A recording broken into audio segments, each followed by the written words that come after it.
దేవుని వాక్యంలోకి వెళదాం. లూకా సువార్త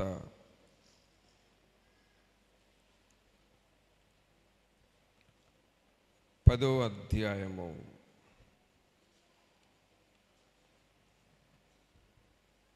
లూకా సువార్త 10వ అధ్యాయము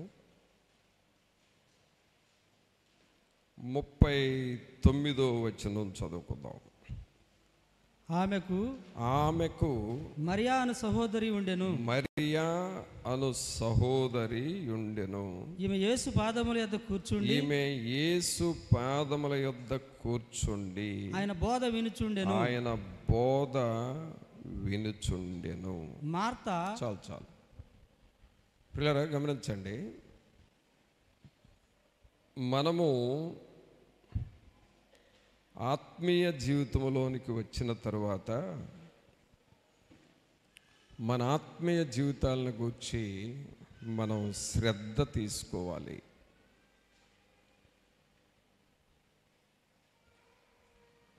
అంటే మన ఆత్మీయతను కాపాడుకుంటూ ఉండాలి. ఒకసారి దేవుని దగ్గరకు వచ్చిన తర్వాత మనం ఒక క్రమములోనికి రావాలి.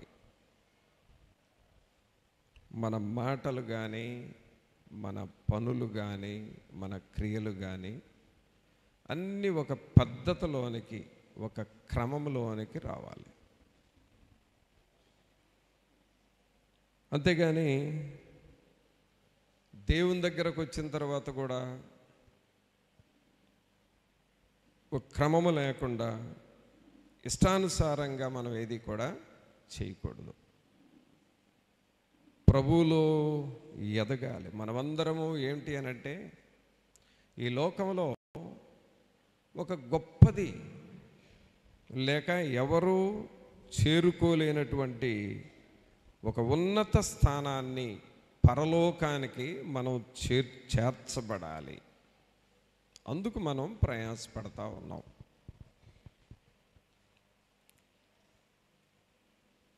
ఈ ప్రయాసలో భాగముగా మనం చేయాల్సిన పనులు కొన్ని ఉన్నాయి. వీటినే విశ్వాసులు చేయాల్సిన పనులు అనొచ్చు, లేక క్రీస్తులో ఎదుగుచూ ఉన్నవారు చేసే పనులు అని అనవచ్చు. ఏం చేయాలి? మనం ఏం చేయాలి? ఆరాధనలో మనం పాల్గొంటూ దేవుని వాక్యం వింటూ ఇంకా మనం చేయాల్సిన పనులు ఏంటి అని అంటే, నీకు ఇష్టం వచ్చినట్లుగా చేయకూడదు. దేవుని వాక్యం ఏం చెబుతుందో అది చెయ్యాలి. మనం దేవుని వాక్యం ఏం చెబితే అది చెయ్యాలి. ఇప్పుడు మనం ఎవరమైనా సరే ఇప్పుడు టైం ఎంత అని అడిగామనుకోండి, ఇప్పుడు ఎంతో అదే చెబుతాం మనం. అంతేగాని నీ ఇష్టం వచ్చిన టైం చెప్పకూడదు. ఏ ఊరిలో ఉన్న వాళ్ళైనా, ఏ ఊరిలో ఉన్నా, ఏ రాష్ట్రంలో ఉన్నా ఇప్పుడు టైం ఎంతో, ఇక్కడ ఎంత అయిందో దేశం మొత్తం అదే టైం. ఒక్కొక్కళ్ళు ఒక్కొక్క టైం చెప్పడానికి వీల్లేదు. అందరము ఒకే టైం చెబుతాం. అలాగే ప్రియరా, మన జీవితంలో మనమందరము దేవుని వాక్యం ఏం చెబుతుందో అదే చేయాలి. నిష్టం వచ్చినట్లుగా మాట్లాడటం, నిష్టం వచ్చినట్లుగా ప్రవర్తించటం, నీకేది తోస్తే అది చేయటం, ఏమనుకుంటే అది చేయటం, అది కాదు. దేవుని వాక్యం చెప్పేది మనం చేస్తూ ఉండాలి. దేవుల్లో ఎదగాలి అనుకున్న బిడ్డలు, క్రీస్తులో ఫలించాలి అని అనుకున్నవారు వాక్యానుసారముగా జీవించాలి. దేవుని వాక్యాన్ని తీసి మనం ప్రక్కన పెట్టేమో మన జీవిత ప్రమాణాలు దెబ్బతింటాయి. మన భవిష్యత్తు కూడా అంధకారం అయిపోతుంది. అందుకని ఎప్పుడు కూడా వాక్యమును ఫాలో అవుతూ ఉండాలి. దేవుని వాక్యంలో ఒక వ్యక్తి చేయాల్సిన పని ఏమిటో 39వ వచనంలో మనం చదువుతున్నాం. ఏమని చదువుతున్నాం అంటే, ఆమెకు మరియా అను సహోదరి ఉండెను. ఈమె యేసు పాదముల యొద్ద కూర్చుండి ఆయన బోధ వినుచుండెను. గమనించండి, దేవుని బిడ్డలు, దేవునిలో ఎదుగుతూ ఉన్నవారు చేయాల్సిన పనులు ఏమిటంటే, ఇక్కడ 2 పనులు కనపడతా ఉన్నాయి. ఏంటి ఆ 2 పనులు అంటే, ఈమె యేసు పాదముల యొద్ద కూర్చుండి, ఒక పని కూర్చుంది. ఎక్కడ కూర్చుంది? యేసు పాదాల దగ్గర కూర్చుంది. అంటే దేవుని దగ్గర కూర్చోవటం కూడా చాలా ముఖ్యం. దేవుని దగ్గర కూర్చోవాలి మనం. దేవుని దగ్గర మోకరించాలి. దేవుని సన్నిధిలో మనం కూర్చోవాలి. చాలాసార్లు దేవుని దగ్గర కూర్చునే అంత టైం లేకుండా చేసుకుంటున్నాం మనం. దేవుని దగ్గర కూర్చోవలసిన వాళ్ళము కూర్చోలేనంత పరిస్థితి తెచ్చుకుంటున్నాం.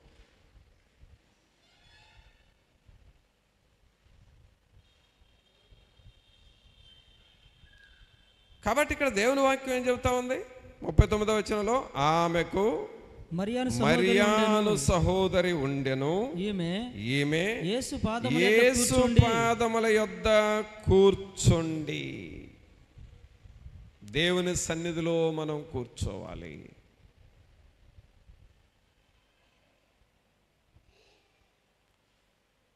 బైబిల్ పట్టుకొని, పాటల పుస్తకం తీసుకొని, చాప వేసుకొని దేవుని సన్నిధిలో కూర్చోవటం నేర్చుకోవాలి. దేవుని సన్నిధిలో కూర్చున్నప్పుడు ఏమవుతుందంటే, నీ గజిబిజిగా ఉన్న మనస్సు, గందరగోళంగా ఉన్న మనస్సు మొదట ఆయన సన్నిధిలో కూర్చున్నప్పుడు మనస్సు సెట్ అవుతుంది, సమాధానం వస్తుంది. తర్వాత నువ్వు పాటలు పాడుతూ ఉన్నప్పుడు, దేవుని వాక్యాన్ని చదువుతూ ఉన్నప్పుడు, ప్రార్థన చేస్తూ ఉన్నప్పుడు దేవుని ఆత్మ నీలోనికి పంపిస్తూ ఉంటాడు. కావున పిల్లరా, మనం చేయాల్సిన పని ఏమిటంటే దేవుని దగ్గర కూర్చోవాలి. హెన్రీ మార్టిన్ అని ఒక మంచి దైవజనుడు ఉన్నాడు. ఆయన ప్రతిదినము తెల్లవారుజామున 4 గంటల నుండి 7 గంటల వరకు దేవుని పాదాల దగ్గర కూర్చునేవాడు.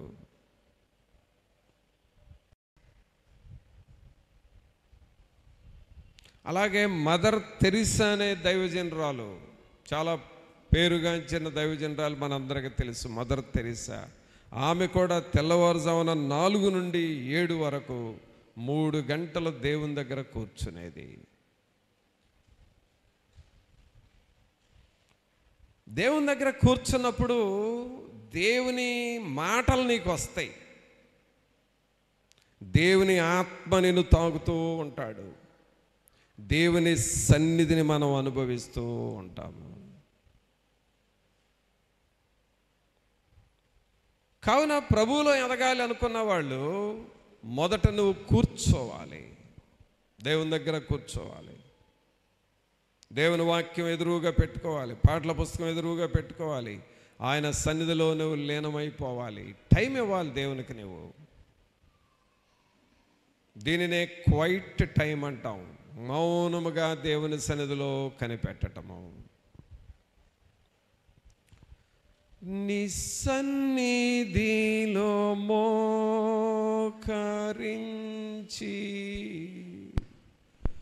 నీ మార్గములు నడిచేదా, నీ నిరసించక సాగెదా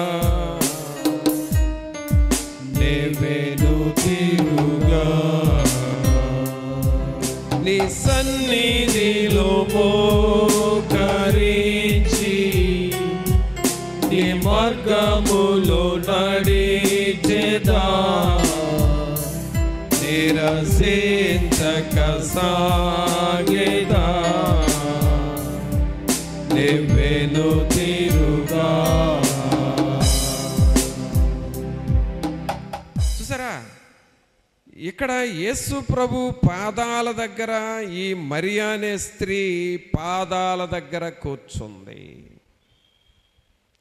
సోదరుడా, ఎక్కడెక్కడో కూర్చుంటున్నాము, కానీ అన్నిటికంటే శ్రేష్టమైన స్థలము దేవుని పాదాల దగ్గర కూర్చోవాలి. నువ్వు దేవుని పాదాల దగ్గర మోకరించాలి, బైబిల్ తెరిచి చదవాలి, క్వైట్ టైం మౌన ధ్యానమును నువ్వు చేస్తూ ఉండాలి.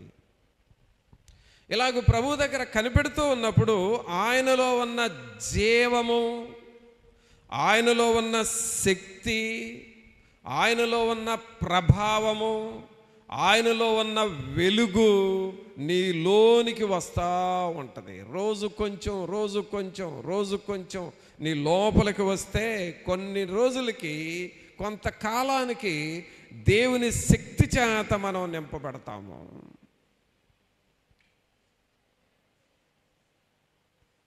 అందుకే మనం ప్రభు పాదాల దగ్గర కూర్చోవాలి.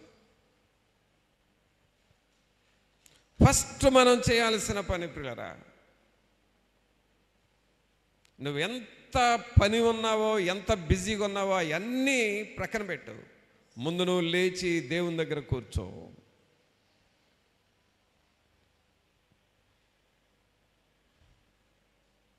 మహాగణుడు, మహోన్నతుడు, నిత్య నివాసియగు దేవుడు ఆయన పాదాల దగ్గర కూర్చోవాలి. నువ్వు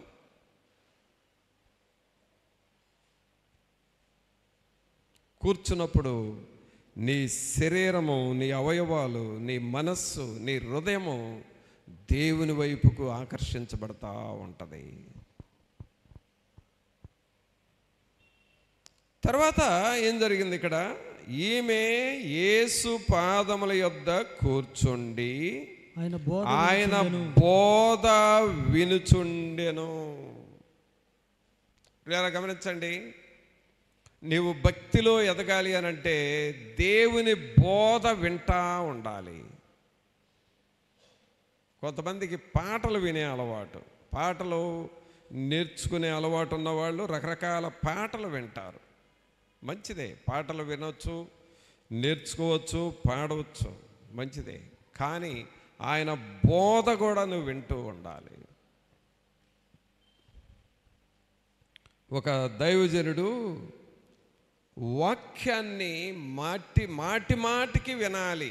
అంటే ఒక మెసేజ్, రికార్డ్ అయిన మెసేజ్ ఉంటే ఆ మెసేజ్ని రెండవసారి, మూడవసారి, నాలుగోసారి వింటూ ఉంటే నువ్వు ఆత్మలో బలం పొందుతావు అని చెబితే, అది ఏమిటా అని అనుకొని అసలు అలా చేసి చూద్దాము. ఒకసారి వింటేనే కష్టం అనుకుంటుంటే 2, 3 సార్లు, 4 సార్లు వినమంటున్నారు, ఏమిటా అని చూస్తే అలాగ నంబర్ ఆఫ్ టైమ్స్ దేవుని వాక్యం వినటం ద్వారా ఒక్కొక్క విషయము మొదటిసారి విన్నాకంటే రెండోసారి, రెండోసారి విన్నాకంటే మూడోసారి వాక్యం వినటం ద్వారా ఆ వాక్యము అంతరంగంలోనికి వెళతా ఉంది. ఆయన బోధ వినాలి. ఇంట్లో పనులు చేసుకుంటూ ఆ వాక్యాన్ని పెట్టుకొని వింటా ఉండు. ఇల్లు ఉడ్చుకుంటూ వాక్యమును వింటూ ఉంచుకో. లేక నువ్వు ప్రయాణం చేస్తూ ఉంటే నీ సెల్ ఫోన్లోనో ఇయర్ ఫోన్స్ పెట్టుకొని వాక్యం వింటా ప్రయాణం చెయ్యి. ఆయన బోధ వినటం ప్రాక్టీస్ చేయాలి. బోధ వినటం ద్వారా ఏమవుతుందంటే నువ్వు చేసుకునే ప్రార్థన కంటే కూడా బోధ వినటం ద్వారా నీకు పవర్ఫుల్గా పనిచేస్తుంది ఆ వాక్యం. బోధ నీ హృదయంలోనికి వెళ్ళి ప్రార్థనాత్మను ఇస్తుంది. బోధ నీ హృదయంలోకి వెళ్ళి ధైర్యాన్ని ఇస్తుంది. బోధ నీ హృదయంలోనికి వెళ్ళి నీకు క్రొత్త విషయాలను నేర్పిస్తూ ఉంటాడు.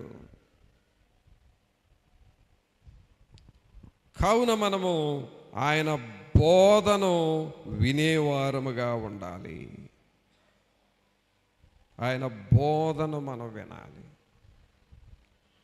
కావున ప్రభువుని ప్రియరా, దేవునిలో ఎదగాలనుకుంటున్న వారు మొదట ఆయన దగ్గర మనం కూర్చోవాలి. ఇది మెయింటైన్ చేసుకో. ఇలా నువ్వు మెయింటైన్ చేస్తూ ఉంటే కొంతకాలానికి నువ్వు ఒక ఆత్మీయమైన వ్యక్తివిగా మారతావు. అంతేగాని 4 రోజులు ఉద్రేకంగా చేసి 5వ రోజు మానేయటం కాదు. ఒక క్రమాన్ని నువ్వు పెట్టుకో. ప్రార్థన అయినా, వాక్యం చదవటమైనా, కుటుంబ ప్రార్థన చేయటమైనా ఏదైనా ఒక క్రమముగా పెట్టుకో. ఏ పనులన్నా తప్పించుకోవచ్చు, కానీ దేవుని పనిని మనం తప్పించుకోకూడదండి. వాక్యం చదవటం తప్పుకోకూడదు, ప్రార్థన చేయటం తప్పుకోకూడదు, దేవుని పనులు చేయటం తప్పుకోకూడదు.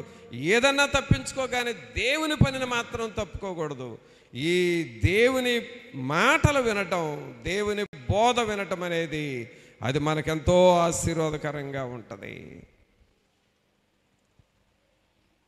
మరి ఇలాగ మనం ప్రయాసపడుతున్నామా? ఇలాగ మనం ప్రయాసపడుతున్నామా? ఆయన బోధ విన్న వాళ్ళకి ఏం జరుగుతుంది చూడండి. దేవుని వాక్యంలో లూకా సువార్త 8వ అధ్యాయము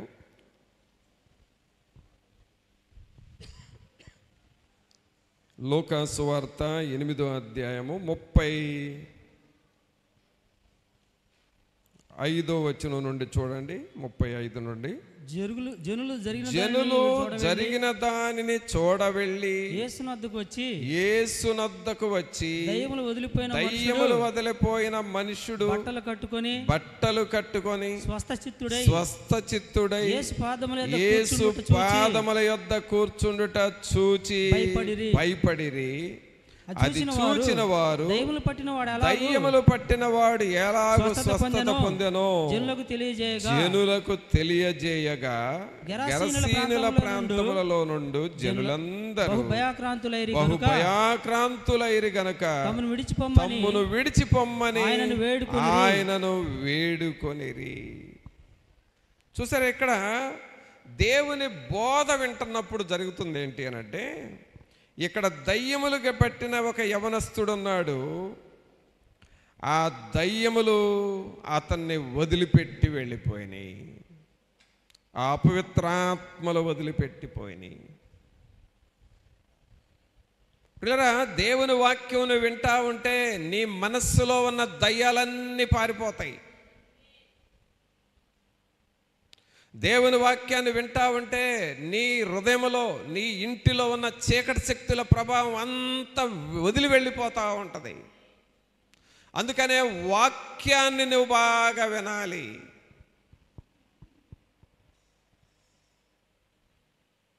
దేవుని వాక్యాన్ని వినాలి. నీ వాక్యమే నన్ను బ్రతికించెను, పాదలలోనే మదినిచెను.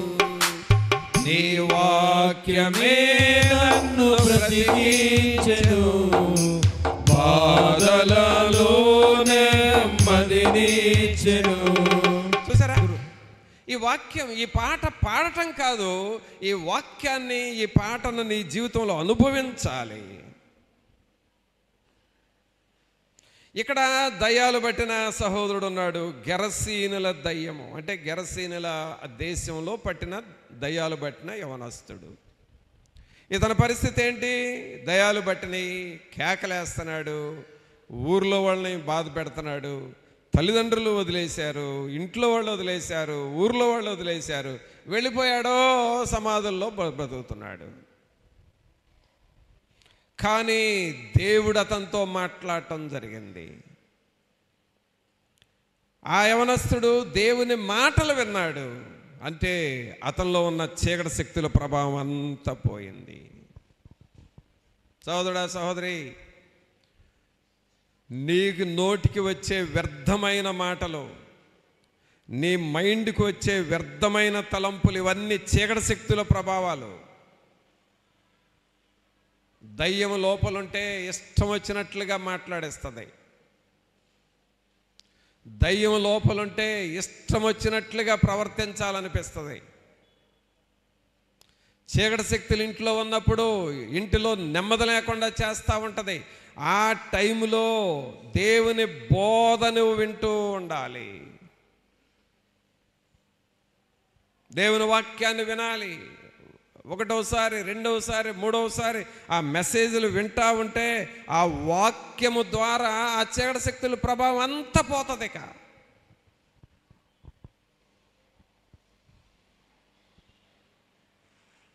ఆయన బోధ వినటం మనం నేర్చుకోవాలి పిల్లరా.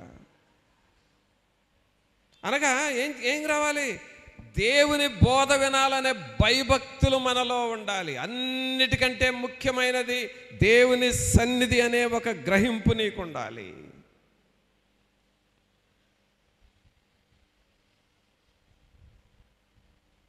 అన్నిటికంటే ముఖ్యమైనది అది. నా జీవితంలో ఏది వెనకేసినా పర్వాలేదు, దేవుని సన్నిధిని వెనకేయకూడదు అనే ఒక తీర్మానం నీలో ఉండాలి. ఏ పని వెనకేసినా పర్వాలేదు, దేవుని పనిని వెనకేయకూడదు అనే ఒక నిర్ణయం నీకు రావాలి. అలాగూ మన హృదయాలను మనం సిద్ధం చేసుకోవాలి. ఆ దేవుని వాక్యం మీద ఆసక్తి ఉండాలి, దేవుని సన్నిధి మీద ఆసక్తి నీ హృదయంలో ఉండాలి. నేను ప్రభువుని తెలుసుకోవాలి, ఆయన వాక్యం కొరకు కనిపెట్టాలి. కావున పిల్లరా, దేవునిలో, క్రీస్తులో ఎదగాలి అని అనుకున్న వారు చేయవలసిన 2 పనులు చెప్పాను. ఒకటి, దేవుని పాదాల దగ్గర కూర్చోవాలి. చెప్పండి అందరూ, ఏం చేయాలి? మొట్టమొదటి మనం ఆయన పాదాల దగ్గర కూర్చోవాలి. ఆదివారం మాత్రమే కాదండి, రోజు కూర్చోవాలి. ప్రతిరోజు ఆయన పాదాల దగ్గర కూర్చోవాలి. బైబిల్ తెరవాలి, ప్రార్థన చేయాలి, వాక్యం చదవాలి, పాటలు పాడాలి. ప్రతిరోజు చేయగా దేవుని శక్తిని మనం పొందుకుంటాము. రెండవ పని ఏం చెప్పాను? ఆయన బోధ వినాలి, మెసేజ్లు వినాలి, వాక్యం వినాలి. ఈ రోజుల్లో రికార్డెడ్ మెసేజ్ వస్తున్నాయి. ఒకసారి, 2 సార్లు, 3 సార్లు వినాలి. అయితే ప్రతిసారి కూర్చొని వినడానికి వీలు కాకపోవచ్చు. నీ పనులు చేసుకుంటానైనా వినాలి. నీ ప్రయాణం వెళతానే ఉంటావు, మెసేజ్ వింటా వెళ్ళొచ్చు, నీకు టైం సేవ్ అవుతుంది. అలాగూ దేవుని వాక్యాన్ని వినగా నీకు విశ్వాసం వస్తుంది. ఇక 3వ పని ఏం చేయాలో చూద్దాం. యోహోను సువార్త తీయండి. యోహోను సువార్త 20వ అధ్యాయము 20వ అధ్యాయము 30వ వచనం, 31, 2 వచనాలు చదువుదాం. 30, 31. మరియు అనేకమైన ఇతర సూచక్రియలను యేసు తన శిష్యుల ఎదుట చేసెను. అవి ఈ గ్రంథమందు రాయబడి ఉండలేదు గాని యేసు దేవుని కుమారుడైన క్రీస్తు అని మీరు నమ్మునట్లును, నమ్మి ఆయన నామమందు జీవము పొందునట్లును ఇవి రాయబడి ఉన్నవి. రాయబడెను. చూసారా, ఇక్కడ ఏమని చదువుతున్నావు? యేసు దేవుని కుమారుడైన క్రీస్తు అని మీరు నమ్మునట్లును. అనగా దేవుని సన్నిధిని మనం నమ్మాలి. ముందు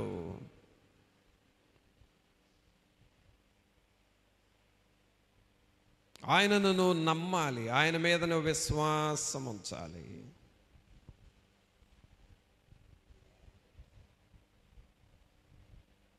నా ప్రభు నన్ను చెయ్యి వదలడు, నువ్వు విశ్వాసం ఉంచాలి.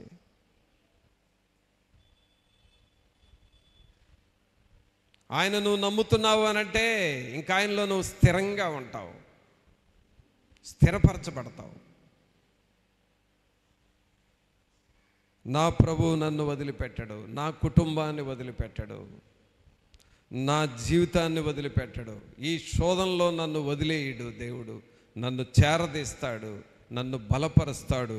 ఆ విశ్వాసం దేవుని మీద నువ్వు ఉంచాలి.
చూసి